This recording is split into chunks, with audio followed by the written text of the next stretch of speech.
panel about yacht. No, I'm kidding. The Internet of Things. Thank you very much. I know that guy. Pay him later. Yeah. Actually, we heard your titles. If you wouldn't mind, let's just quickly describe what's your job and how does it relate to IoT, I think, the Internet of Things. Yeah. Is this just on? Can you hear me? OK. Yeah, so I manage business development at Global Foundries. That means anything and everything. But if we look at new technologies. What's Global Foundries? OK, that's a good question. So Global Foundries, you all have carry devices in your pockets, and you work with computers, right? So there's silicon inside. We build the silicon. We're the second largest silicon foundry in the world. So if you have an iPhone or any other device, if you look at the radio inside, the processors inside, we have probably several of those come from our factories. So my job is looking at new technologies, new business models, and sort of partnerships and alliances. So one of the new things we're looking at is IoT, and what does IoT mean in semiconductors for us? And so that's the reason I'm here. Great. Beena. My name is Beena, and I lead the data science team for General Electric. Hopefully, you all know who General Electric is. So I won't go into that part. But basically, my goal is to make our machines smarter using the data and analytics that we've been building at Salomon. Chris. I'm Chris Piester. I'm a professor of electrical engineering and computer sciences here at UC Berkeley. And I'm the token starry-eyed academic. 20 years ago, I wrote a proposal called Smart Dust with the vision of putting a wireless sensor into a 1 cubic millimeter package. And we didn't quite get there. We got down to something about the size of a grain of rice that was solar powered and could sense and communicate and so on. And that led to creating what we called Berkeley motes, wireless sensor nodes that were sort of AA battery sized, open source software that ran on those, a TinyOS operating system. That hardware and software spread around the world to the academic community. It launched a wave of entrepreneurialism. That sucked me out of my comfortable, warm pillar of excellence at Berkeley and into the harsh, cold world that you all know and love. And so I learned a little bit about what it takes to commercialize wireless sensor networking and how the challenges, both technical and business, of the Internet of Things. And I sold my company ultimately to Linear Technology a decade ago, and so I'm happily back polishing the sides of my academic ivory tower at this point. Terrific, thank you. With great respect for that. I'm a partner in the McKinsey Global Institute, which is McKinsey & Company's research arm.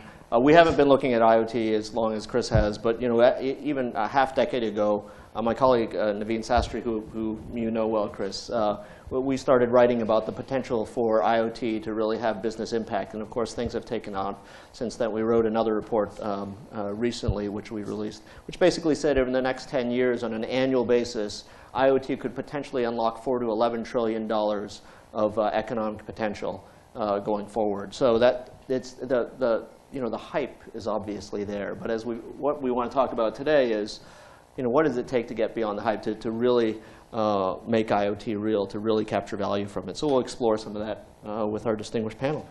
So Pankaj, why don't we start with you? Okay. Good timing. Almost got you. How's the vision of computing changed over time, and what does IoT have to do with it? You had talked about the way that you view things with a big long lens across time. Yeah. So if you look at it, right, mobile computing is something we've been living the last 10 years, right? We all carry cell phones, 2 or 3 sometimes, and iPads and devices on our body, right? So that's mobile computing today, and that's the conversion of computing and connectivity. From there, we go to pervasive computing, which is kind of where IoT starts happening, which is where you are connected always to something, to the internet, right?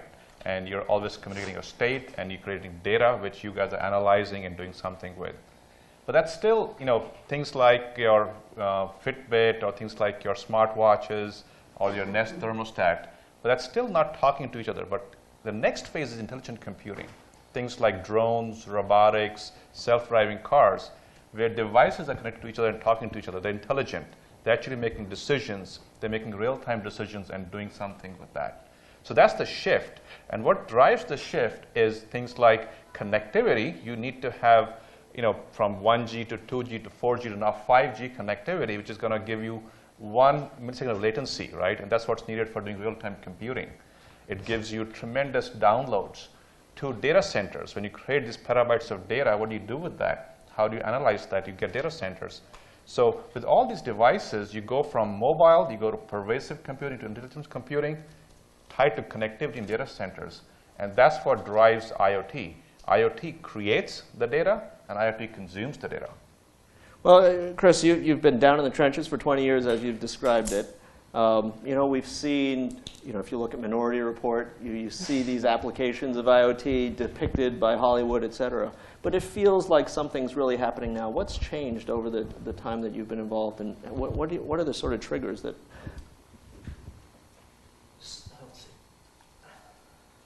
Turn myself back on.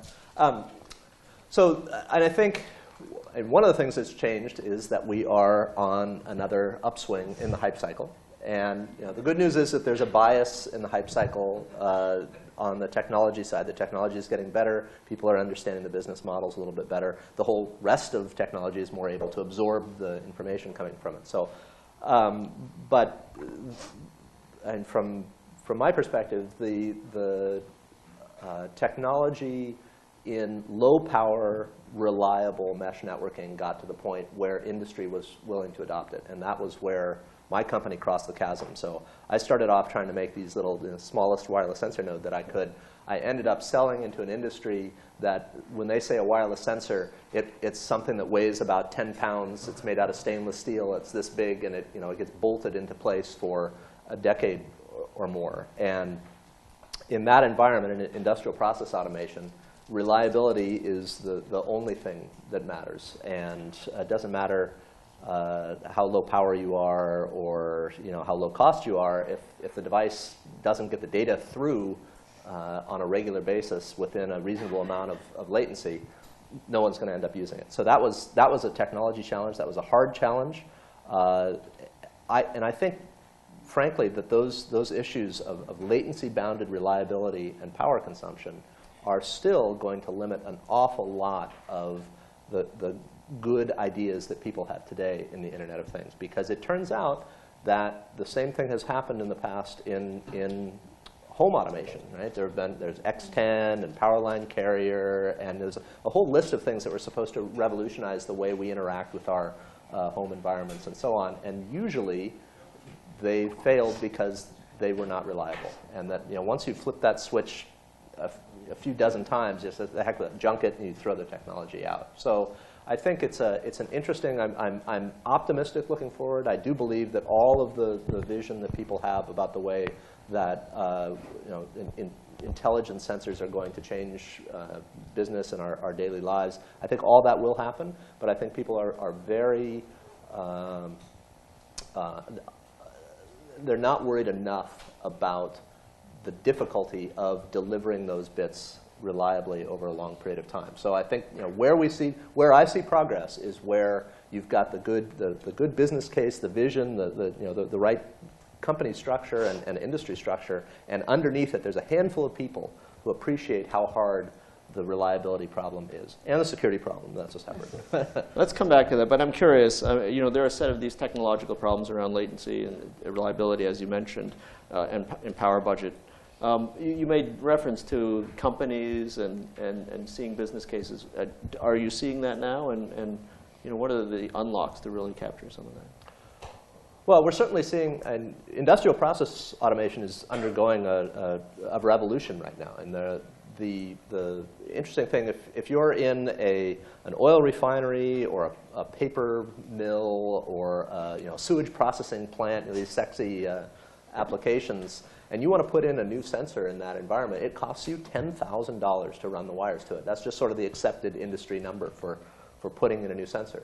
And yet, like the Richmond refinery, they have something like 100,000 sensors to maybe a couple 100,000 sensors out there. It's a big, big investment. And if you need to put in new sensors at $10,000 a pop, it really affects the way you think. And so now the idea that you can just buy the sensor, which you may pay $1,000 for, but the installation cost is down to $500 now, right? You still have to have 2 people go out there. They have to be certified and so on. They've got to install it some number of hours, but all the wiring has gone away. So that's a huge revolution in industrial process automation that's happening because the technology actually worked for what they needed.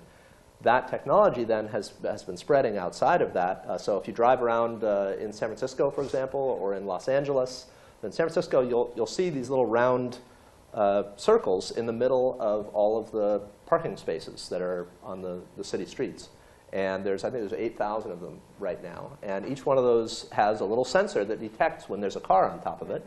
And that information goes back to the city so that they can more efficiently give you parking tickets. So that's in LA, the meter maids literally have an iPhone app that looks like a video game where it shows all the gold on the map of what drive down this street, and you can write $200 worth of tickets. Yeah, exactly.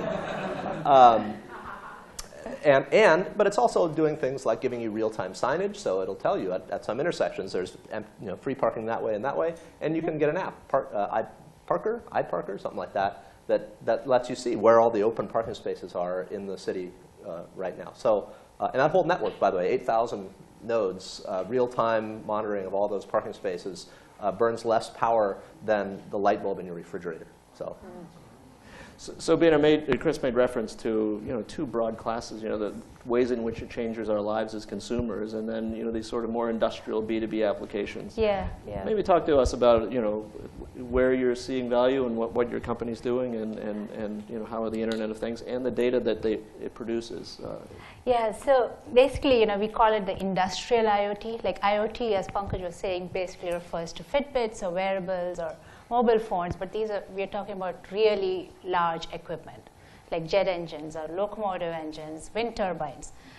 The focus is on how do you make those smarter and them adapt better to either optimize their performance or reduce unplanned downtime. That's the industrial IoT case when you are connecting 50 billion machines across the world.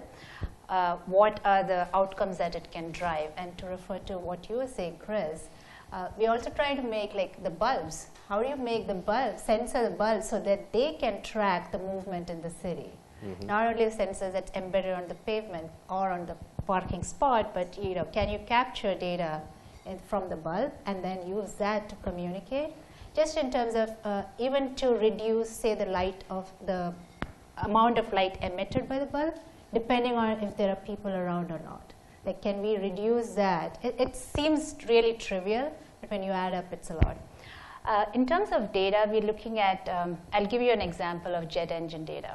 In the past, for some of our older jet engines, it used to capture like three snapshots of data for every flight, once during takeoff, once during climb, and once during cruise. And there were about 300 parameters sensor values captured. Now with the newer engines, we are looking at capturing data at the rate of, can anybody take a guess? Every 1/6 of a second for around 3,000 sensors. So you can imagine the volume of data being captured, say, for a 12-hour flight. Like, the numbers are just phenomenal, right? 12 hours, 1/6 of a second, 3,000 sensors, 3,000 parameters coming in real time. So the volume is huge. Then you look at the variety of data. Like, we take our equipment from cradle to grave. Like, we design our engines, we manufacture them, we service them, and we retire them. So it's the whole life cycle of the engine. So the variety covers the whole spectrum, like right from time series data from the manufacturing floor, reliability records, service records, images. So the variety is across the spectrum. I don't think there is any variety of data that we don't touch. The last thing that I usually like to talk about is big data is relatively a new term, coming to the forefront because of the consumer internet. But if you look at GE, we've been around for 100+ years. So we have data that is not just decades old, but is centuries old. So we can use this data to design the next version of jet engines to be smarter, to be efficient, to be better. So we can actually make the designs better as well. Can you talk more about what business benefits you get from all of this data off a I'll give you a simple example, like preventing flight delays. If we are able to write an algorithm that will predict when a part will fail so that there is no unplanned downtime of a jet engine, we want to reach a point when no flight is delayed due to a part failure, which was unplanned for. Please do it faster. Yes, we're trying. That's good. Actually, I have a Please, couple of yeah. comments. So I think, Chris, you mentioned the parking, the little disks there, right? So that's kind of pervasive computing. It exists and it's there, but you have to go to it through an app. Think about it. You're driving in a self-driving car, and there's a few in the in the market coming out. So you don't even check. The car talks to the devices. It knows the parking is. It knows where you're going, computes the shortest path, and it's an efficient way to travel and to park. It saves a lot of time. It's a real benefit of IoT. And this is real-time stuff. And to your point of bulbs and light bulbs, right? And having electronics in a light bulb, you're looking at efficiency of taking LEDs and stuff, but eventually behind the thing, there's a little space to put some electronics. Yeah. So we are innovating there to say, if you take a typical motherboard, or you see those green things, the PCs, but those don't fit into the back of the light bulb. So how do you make a flexible backplane that you can put electronics onto that can have a compute, but also have a connectivity through either Wi-Fi or other means to the network around you. So that enables IoT. So that's where the semiconductor connects with the design and into the data analysis, which GE would do. So I'm curious, you mentioned semiconductors, and some people have described that as fog computing, right? Where you have both the cloud as well as distributed computing, because it's a foggy concept. But the semiconductor industry has been looking for sources of growth. To what extent is IoT a potential real vector for growth for the industry? So, semiconductors is a very large industry, and it's sort of been growing 3%, 4%, 5% the last few years. And to your point, I think you're asking, so what's the next big thing?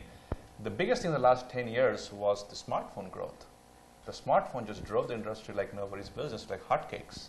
Think of you changing smartphones every 2 years, or tablets or other mobile computing devices. That has certainly slowed down.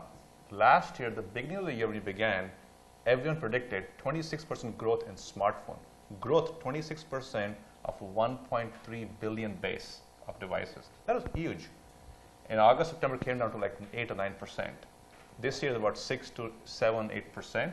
So it's still growing. It's still like 1.5 billion. It'll keep growing, but it's slowing down. So people are saying, hey, what's the next engine of growth? There are many engines. People talk about augmented reality as one engine, but IoT, it's an interesting way to look at semiconductors. Now, these devices can be very small, which go into like your health tracker, or they can be large, which you were talking about, this large sensors or the jet engines. And from consumer to industrial IoT, there's a huge range of the complexity. So, but at the end of the day, growth is driven by P times Q. P is the price or the value, Q is the quantity. So on one end, there's low price, tiny devices, but lots of them, there's a 20 billion, 50 billion, the numbers keep expanding, and thanks to McKinsey, sometimes the numbers even get larger. We like exponents. I understand. I'm sorry, I'm picking. But on the other hand, there's the smaller number of devices, but the more complex devices are the jet engines on the extreme end, right? But there's many more of that in the industrial IoT. I think that's going to be driving, a lot of the growth. So we see, based on data, actually, we work with McKinsey quite a bit. That's why I was kind of having a little jest here. As Michael, you said, the opportunity about $10 to $11 trillion. So we see about $50 to $75 billion of new semiconductor opportunity in 2020 coming up of that, which is very significant, which is about 1/6 of the business today. And that's coming out of these devices, which are very, very tiny to very large devices. And they come from many sources. One is the device itself. You have the devices that compute inside. It has connectivities to go through Wi-Fi, Bluetooth. There's a gazillion protocols there, or do 4G, LTE, or 5G, or and they have this WiGig, the new format coming out, which is part of 5G. So that needs semiconductors. Then you compute all this data, the data you're talking about, Beena, the terabytes and other names I can't even pronounce right now. All that data has to travel from the edge nodes to the data center. How does it travel? through these devices, through the backbone, right? The backhaul. And that network is all built on semiconductors, so you need more for that. And then you go into data centers. You need to have a lot more compute. Like when people thought that smartphones will be the end of data centers, it was the exact opposite. The same way IoT will drive more data and more computation. So there is going to be a lot of sort of secular growth happening that will drive it. The other part is real-time computing, right? So if you think of driverless cars, you need very complex edge nodes. The amount of silicon going into cars is increasing, and part of that's a very complex IoT node. So nodes like that will drive a lot of growth. So why don't we turn to you, Beena? You're a data scientist, right? You have to deal with a lot of this data. Two things that we saw in our research, that there's almost twice as much value in B2B applications of IoT as there are in consumer, despite the fact there's a huge amount of consumer. And also that a very small percentage of the data that ever gets generated, right, off a turbine or from light sensors, ever gets used for decision making. Yeah. Can you talk a little bit about why there is that gap between the potential value that's just sitting on the floor in terms of data that's being generated and what people are actually able to do? What will it take to actually capture some of that value? Yeah, so, and I think we are actually in a data hoarding phase because, there's a lot of this data just sitting around, so you just start trying to hoard data there may not be any value there, right? But we don't know, so we just capture everything possible. Ideally, we should reach a point where we know what value can this data give and just capture that amount of data. So in terms of just the data quality or the amount of data captured, I would say, so I come from the consumer space before I joined GE, and I was naive enough to believe that data quality generated by machines is going to be perfect. There should be no data quality issues, right? Unlike consumer space where it's human-entered data. But that's not true. Like there are gaps in data. You have to do a lot of data imputation to actually fill those gaps to build the algorithms. There's a lot of data that's captured but doesn't really make it to the data center just because there's gaps in the network connection. From an industrial perspective, there's also the security concerns. Like, a lot of data we capture is not really our data. It belongs to, there are stringent rules on how to use the data, so we don't necessarily get access to all the kinds of data we need to build the cool algorithms that can be done. So have you seen that? I mean, I think we've seen lots of cases where there are questions about who has rights to use data, right? I mean, there was a funny example in the New York Times a few years ago where people who had pacemakers wanted the data from the pacemakers, and the pacemaker manufacturer said, HIPAA rules, we can't, and it's in my chest, people, come on, hand it over. Quantified self-type folks. I'm curious, how do you see that resolving? I think, and there's a whole debate going around it, and there's we've actually, GE is leading an industrial internet consortium, really to come up with the laws around this. These don't exist. We didn't have this kind of an issue 20, 30 years ago, so there have been no laws or governing rules set around this. So this is at that phase where you're really setting up the rules around who has access to this data, what can you do with it? Do we get, is it okay to use anonymized data? There's a whole debate and channel going on focused around this. Yeah. Chris, as we're talking about looking out into the future, and again, you've had a history in this field, how do you see the future, evolving over time? Wireless sensor nodes, et cetera, moats. What happens? So I think things get smaller and more ubiquitous. That's certainly the direction that we're seeing things right now. Fitbit's a good example. That's a little wireless accelerometer. I don't know how small they are now, but they're getting pretty tiny. The biggest piece of that is the battery. The chip is probably a couple of square millimeters, something like that. And the antenna's a fundamental limit. So, but where I'm trying to take that is down to truly a single chip. So I mean, you think of that Fitbit with its little MEMS accelerometer on there. That's the thing that's telling you, counting your steps and so on. All of that stuff pretty much is made in silicon except the battery. Now people are even making batteries in silicon. And so what we're trying to do in my research group is integrate all of that into the semiconductor fabrication process. So you make the microprocessor and the radio, of course. You make the MEMS sensors, the accelerometers and the gyros and so on. They're buried inside the wafer that has the radio and the microprocessor on it. You put solar cells on it so that it can scavenge power. You inkjet print a battery on it so that it can store that power and use it when there's no light.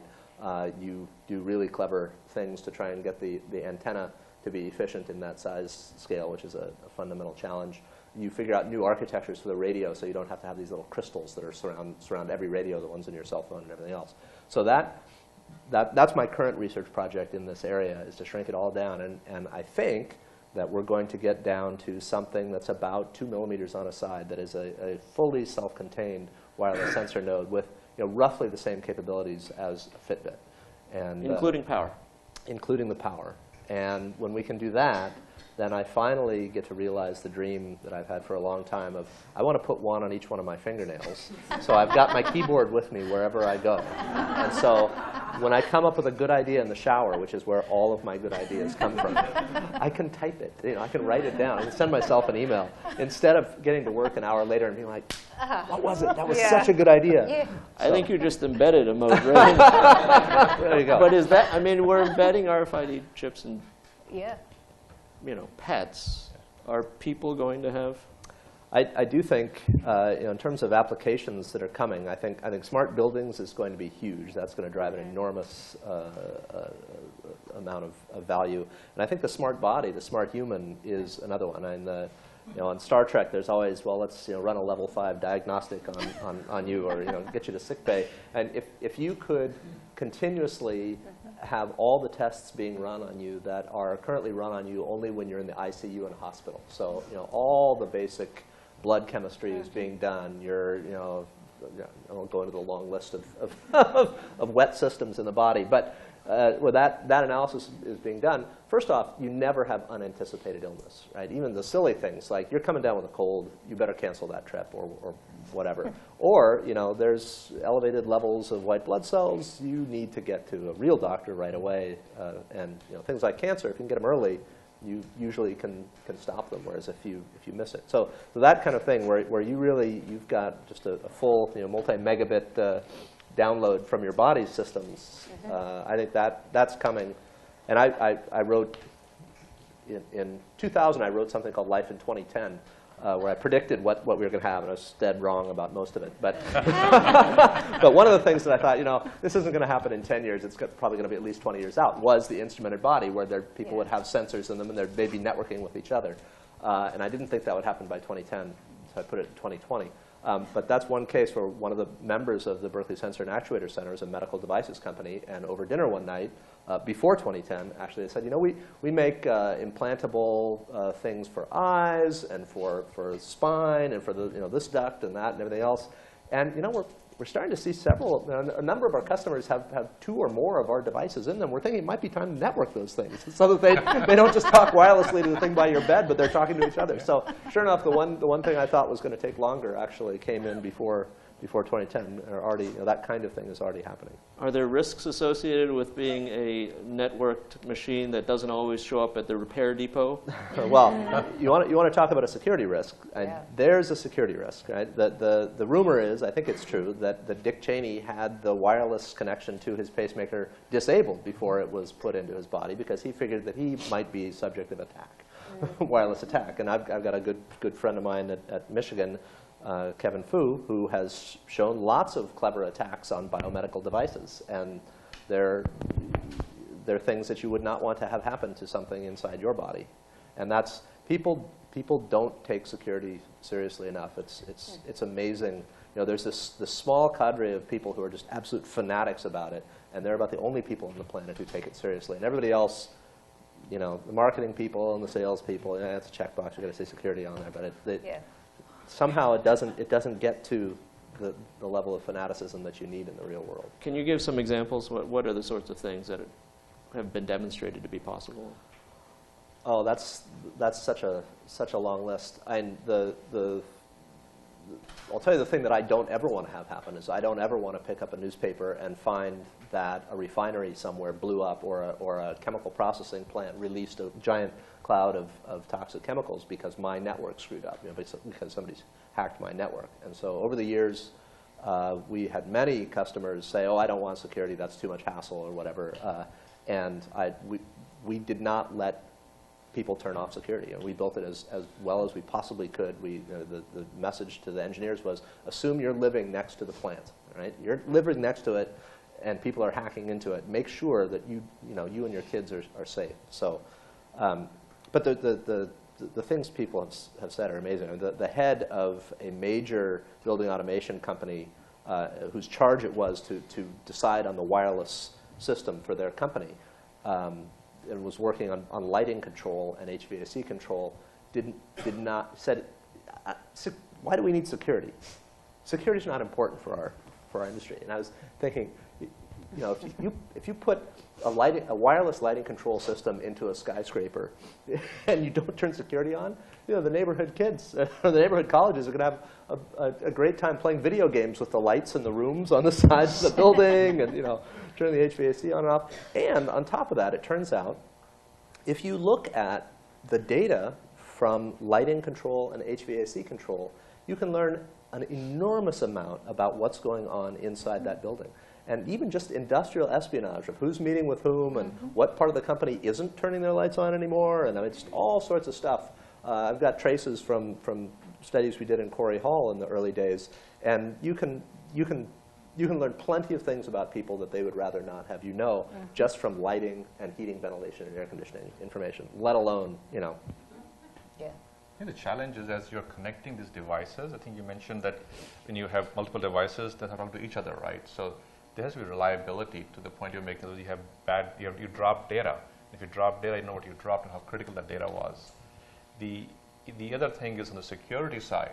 There's a lot of these old devices out there. These which have old programs, Fortran, from the 30 years ago, and they're easy to hack. And now you connect them up, and they all become enabled, edge nodes in the Internet of Things.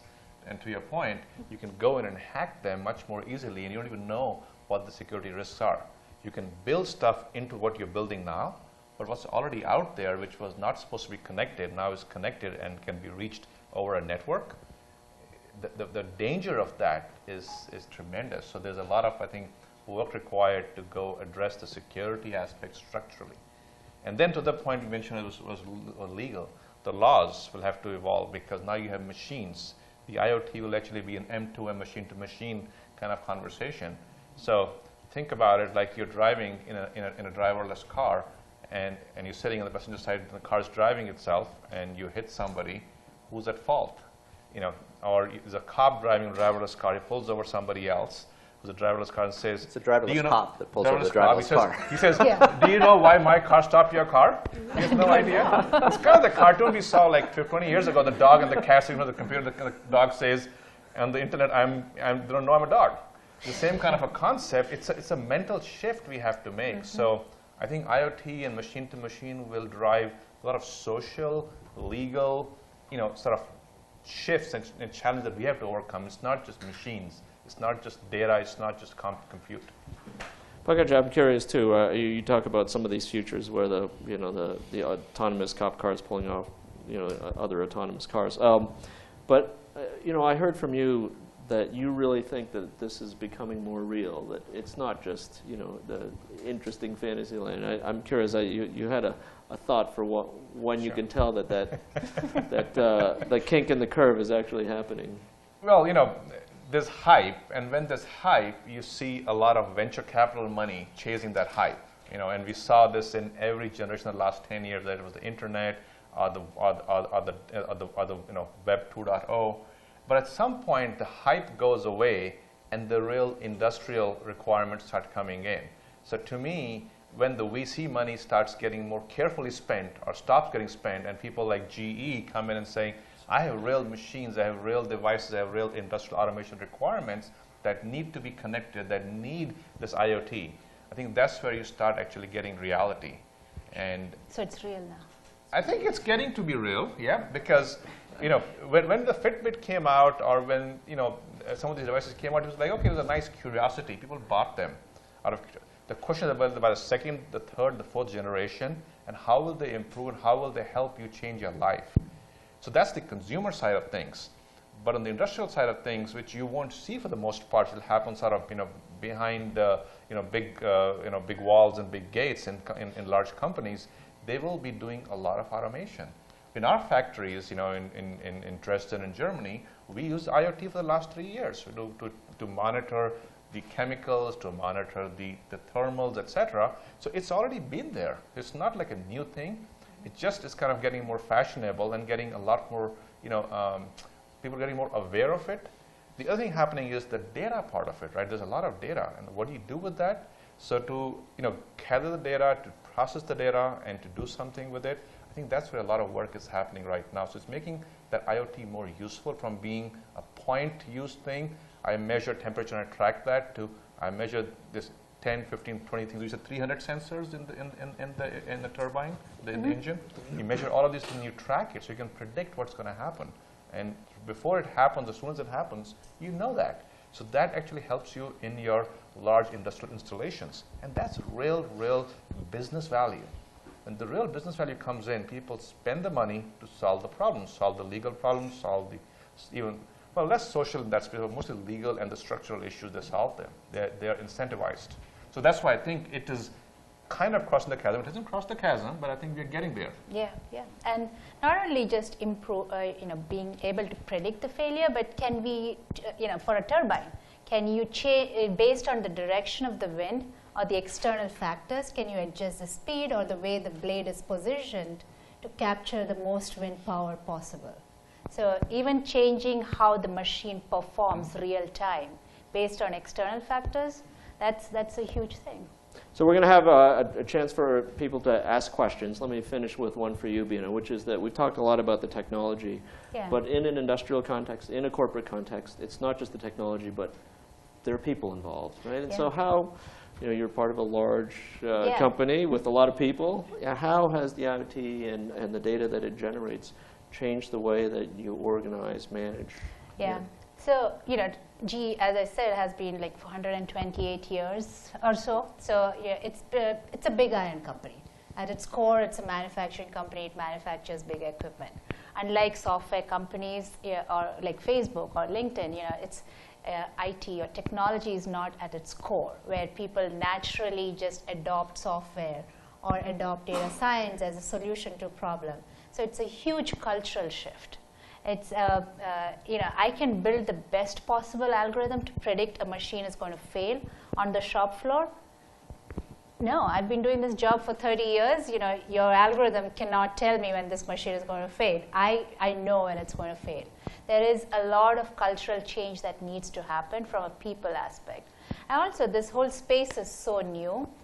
Even as we are hiring data engineers or data scientists who may know the best techniques, but we need deep domain, the physics-based knowledge to really make it work for machines. So there is a skill set gap as well in the market. Do you find people with the physics background but don't know much about computer science, or do you find the best data scientists or best machine learning people who don't understand the physics? So it's a marriage of skill sets, and that doesn't exist right now. And that's something hopefully Berkeley can introduce a curriculum which will bring that skill set gap narrowed down. Great. Let's open up to questions. I think there are mics around, if I'm not mistaken. Whoever has a mic gets to ask. That's the rule. Hi, my name's Larry. I'm from Udemy. But since the conference is supposed to be about social good, right, with data, so I think the panel is mainly talking about sort of the market opportunities, sort of the technical challenges.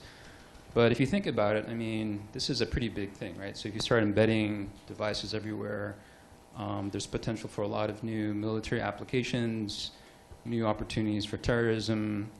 And how do we know that, taking an analogy with an older technology, say with nuclear technology, right? So you could argue, well, do we actually need to restrict the R&D on nuclear technology because it could even end up destroying the whole planet, right? So in this case, I don't know if that's going to happen, but it seems like we're mostly looking at the business opportunity, a little bit on the legal side. We're a little bit worried about the potential uses for monkeying around with lights and stuff. But I mean, what if this thing is so big that it becomes out of control, right? So, what are your thoughts about that? So I think technology by itself exists. It's what you do with that makes it good or bad, right? So in this case, is this on? Yeah. In this particular case, the IoT technology exists. You have sensors. You have ability to capture data. You have machines talk to each other, but that's going to use for good or bad. That's a choice human beings make. It's not a choice the machine makes. Compare it with nuclear research, right? So a lot of physicists actually have regrets about developing the bomb, right? So we haven't got to that point yet, but I'm just saying, you can always argue, it's used for good or bad, but on the other hand, so on the plus side, the Defense Department has shown absolutely no interest in adopting this technology, despite significant commercial interest in pushing that. Yeah. But your point about, and so personal privacy, I think, is probably the biggest concern. And again, sort of with the defense angle, I briefed some generals of the Pentagon one time, and as they were leaving the room, one guy turned to the other one and said, "Are we going to have to strip down and take a shower before we go into a classified meeting in the future?" And the answer is, yeah, pretty much. You're going, you have to shave. It's completely. Personal privacy is in deep jeopardy at this point, and it's just going to get worse. So that's absolutely a negative aspect of the revolution of sensing and communication and computation. And that's, are we going to get tired of seeing our politicians and movie stars in flagrante delicto, or so who knows? But on the benefit side, I didn't talk much about the benefit side because that doesn't get as much commercial interest. But we've done all sorts of interesting things. Just contacted recently by someone who's studying pollution in the silt beds on the bottoms of rivers, and can we give her wireless sensors that will track the plume of pollution and flow with it and monitor things like that. We're doing all sorts of interesting things in the ocean. People are developing the same kinds of things, but for ocean monitoring for exactly the same reasons, to track the health of the ocean and so on. We did some work on monitoring the humidity and temperature in river valleys in Africa and how that correlates with the Anopheles mosquito and the diseases that spreads. So there's a long, long list. When you give people a new tool that allows them to measure the world in ways that they couldn't do it before, the cutting-edge academics especially start with it, and they do start pushing it in very exciting and very positive directions to help the planet. But it's a balance. There's not. I guess I'm just sort of sorry, just a moment, Michael. We've got about 5 or 6 minutes, or Yep. something like that. So I do want to get some other questions. Okay, I know there was one right at the back there. We'll come right back down here. Thank you. Hi, King Shuk Maitra, Microsoft, and also a student at the UC Berkeley MATES program. I have a question regarding the timing of this IoT big data revolution relative to what's happening in the semiconductor world. Let's say when the internet hype happened, someone cited 10, 15 years ago, peak your time, there was still a lot of space at the bottom. Moore's law was happy, healthy, ticking along. Today, there are only few handful of players who can even do leading edge technology, Global Foundries, of course, being one of them. So 7, 5, we are hitting a wall underneath, like you said, the backbone of IoT technology. The amount, at the business side, the amount of consolidation that's happening in the semiconductor world, and up in the stack, this revolution is blossoming, while it appears to me things are not so rosy underneath. Does that worry you? Actually, no. I think it's interesting that, we talk about 5 and 7 of those who are not in this business. That's 5 nanometer and 7 nanometer of manufacturing. That's the scale. Like, if you draw a line in silicon, which is like 1,000th of the width of your human hair, and that's what he's referring to. But what IoT is doing in devices is creating huge diversity. There's the data center, which run extremely fast, very large scale, and then the extreme end, there are these lots of small devices. To your point, the Moore's law is going to continue, but in different ways. They find different ways to aggregate a lot more functionality onto the same piece of silicon. You were talking about, putting everything on 1 2 square piece of silicon. We're doing the same thing. We're saying, how do we put all this together, not on a single silicon block, but how do you do 2.5D and 3D and structures that combine disparate components into a small miniature component that can be used for devices of the scale, Chris, you were talking about, very, very small. So I'm not worried about that. I think IoT actually creates a lot more diversity. We're actually driving to a technology which allows you to integrate a lot more of the radio frequency and the logic device on the same technology. Very low power, because power is one of the biggest challenges for IoT. If you run a device for 5 years, you throw it as pixie dust. You want it on a single, watch battery for 5 years. That means you have to worry about the wireless has to be in bits and bytes and not like megabits. The power has to be like just sipping power in microwatts. So that is a different problem than driving technology down the geometry of getting smaller and smaller. So I think actually IoT creates a lot more opportunity for innovation. Next question.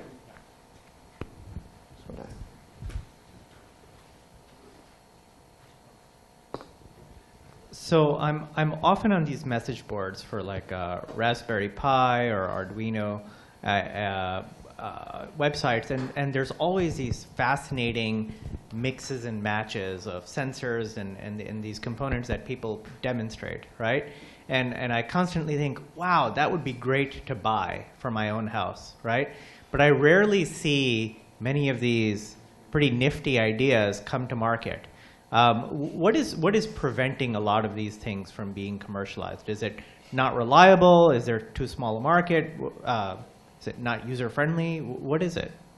Why aren't you starting a company to do this? I'd love to. That's what he wants the answer, Yes. so he can do that. So I'll tell you, in a lot of cases, it's reliability. And I'll give you, there's a tremendous amount of data coming from sensors into the cloud and processing, and it's all great. I'll bet you every single one of those sensors in the jet engine has a wire going to it of some kind. Maybe it might be a fiber, it might be copper. And that's true of the vast majority of sensor sources. The exception there are the ones that humans carry around with them, cell phones and Fitbits and things like that, where you walk around and eventually the wireless manages to figure things out. With an enormous amount of investment, the cellular network now works to the point where it's extremely rare that you drop your call, except in certain parts of my building and certain parts of this building, and it's right. And the problem is, if there's a sensor that's bolted on the wall somewhere, and you have to have it right there, and the cellular network doesn't work, or the Wi-Fi network doesn't work, or it worked yesterday, but then somebody closed a door or opened a cabinet, and I've got tons of data on that if you're interested. Sadly, it's a real problem. So you have to make networks that are reliable, and unfortunately, most of the protocols that have come out are not reliable for fixed sensors that you want to put in. Something like Bluetooth LE is awesome if you're going to be wearing it, it's going to talk to your phone, great. Or Fitbit, where as long as you wander near one of the computers that's got a Fitbit dongle in it, great. But if you've got to put that same kind of sensor on something that doesn't have the luxury of wandering around, you'd better pick the right protocol. And it's not Bluetooth LE, and it's not Zigbee, and it's not Wi-Fi for most cases, and it's not cellular, and it's not 5G or any of those for most of those things. It just doesn't end up working. And the problem is, you can do the demo on your desktop, and it looks great. And maybe you do the first pilot, and that looks great. And God forbid that goes well, and so you actually start to go into production and sell it to a customer, and then you're in deep trouble. And Chris, you said something provocative prior about wireless carriers and IoT. Can I get you to opine? I do think that 5G is headed in the right direction. They're solving some of the right technology problems at the lower layers to get this right. I think that the carriers to date have not figured out the right business model to sell this kind of channel, this kind of access to their networks. And there still is an issue that it's not completely pervasive. It does not cover all of the plant or all of the building or all of the places that you want it to go. So For some applications, it's perfect. It's great. But if you need continuous real-time monitoring of something at some modest rate, it's still a real challenge. All right, one more question, and then we'll go to the lightning round.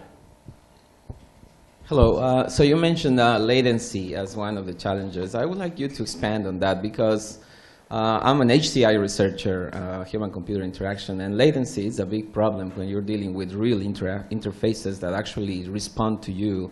We're talking a lot about IoT. Most of IoT that I see is like very slow process, or you have a lot of time to do the analysis, but the human is in the loop as long as the human can wait till the data is ready. But if you want to do something that actually reacts to you and really gives you information, it's very hard to really come with very good interfaces. And latency is one of the problems. Can you expand more on that? And why is that really a challenge in IoT that people are not getting? Because that's a big, big problem that very few people understand. So expand that a little bit. Latency is directly related to power in all communication systems, pretty much, but in wireless for sure. And so if you have small battery-powered systems that want long lifetime and you can't use very much power, you don't get to turn the radio on very much. And so that's a fundamental challenge. Now, there are some really good protocols coming out that do have very low latency, and that's both commercially. There's also a very active research in my department on extremely low latency, extremely high reliability wireless systems. So we're getting to the point where you can talk about playing music through wireless systems and getting the sub-millisecond latency that people demand for that kind of thing. But it's a real challenge. I think it's also latency is important when you think about the kind of edge node you have in IoT. Most edge nodes, like you have your Fitbit, don't require fast response time. If you're driving a car, right, the response time has to be very, very fast. So the edge node has to be very, has to have a lot of local compute to have low latency. The sensors, whether it's the visual sensors, the computer vision, the computing, and figuring out what's going on around you, around your environment, has to be very quick. So there's a different requirement of latency. So some will require immediate response, while some just require a much lower response. And to Chris's point, power becomes an important part of that. You can trade off power with performance. So if you want to really run something for a long time, you drop the power, so you increase latency. All right, time for the lightning round. Here we go. Quick questions, quick answers. Pankaj, we're going to start with you. What's your favorite application of IoT? My Fitbit. Fitbit. My wireless keyboard. Keyboard. Or virtual keyboard. Starting back with you, Chris. Which industry will have the most unexpected impact from IoT? I would say medical. I think human health. There's a lot of expectations, but it's going to be huge. Beena. Healthcare, yeah. Automotive. What type of IoT data have you seen that you found most unexpectedly useful? Pankaj. I'm not a data guy. It's okay. I would say machine data combined with weather data. With weather Weather. data. Ah. I don't know how many times we have gone in and done a pilot deployment in a plant with temperature sensors, and had, while people are evaluating the network, an engineer walks over and says, "Huh, oh, that's strange. That just helped me solve a problem." All right. Temperature. If you could get your hands on any kind of IoT data that's already been generated, what would it be? Chris? I don't know, bank records, no. IoT. I pass, I don't know. Light bulb data. I'm sorry? Light bulb. Light bulbs. Ah. I like my health record, monitoring my health over a period of time. That's right. Yeah, I want his health record, actually. I want mine, and I want to give you mine. all the health records. What kind of data analysis on IoT is not being done that would be most helpful? Pankaj. Why don't I come back? All right, Beena. I would say, I always envision like a Facebook of machines or Facebook of healthcare equipment or MRI machines that talk to each other. And you go for a scan and you get the scan, and it's able to look at all the scans across the world and say there was a match, and this was what was recommended, and it worked, and here's what you should do. But Chris? I think it's correlations and forensic analysis of of problems. And I think the medical applications of that are big. You know, knowing why do I feel bad after I have certain kinds of foods? Because there's some restaurants I know when I go there I don't feel well. And, you know, and just things like that, whether it's for buildings or bodies or plants or jet engines, I think that kind of correlation of causes and effects is going to be huge. I think for me, think about it, it's traffic data. So, you know, we have automobiles which are basic IoT devices. If I can get traffic data and have a predictable path from home to work and back every day, make my life a lot easier. If you had to start a new IoT company today, what would it do, Beena? I think I would solve the Facebook for MRI machines. That's good. Chris? Never again. Pankaj, you like your ivory tower. That's good. We'll do an automotive company. Other than your own, which existing company is doing the most interesting things with IoT? I think Google. Tesla. GE. That's good. Which IoT use case is most disconnected from reality? Chris? Oh, man. Oh, man. That's a tough one. Flying cars. Flying cars. There's no reality in IoT, right? I don't know. It's just about anything using Zigbee. That's OK. What's your favorite source of information to learn more about IoT, Chris? I'm an academic, so Google Scholar is my. All right, that's good. geodigital.com. What was that? geedigital.com. OK. Google search. If you had one piece of advice for people in the room, what would it be? Stay real, have patience. Beena? This is such a cool, innovative space that, you know, I'm working on problems where you cannot Google for the solution and find an answer. Like, it really has to come from your own brain power. So, you know, you should be involved in IoT. Chris? I guess there's a big sign on my door that says "Imagine, Think, Create," and dream big. I definitely agree with that, and evaluate carefully. Get a good VP of marketing, and then have a thick skin. Great. Please thank our panel.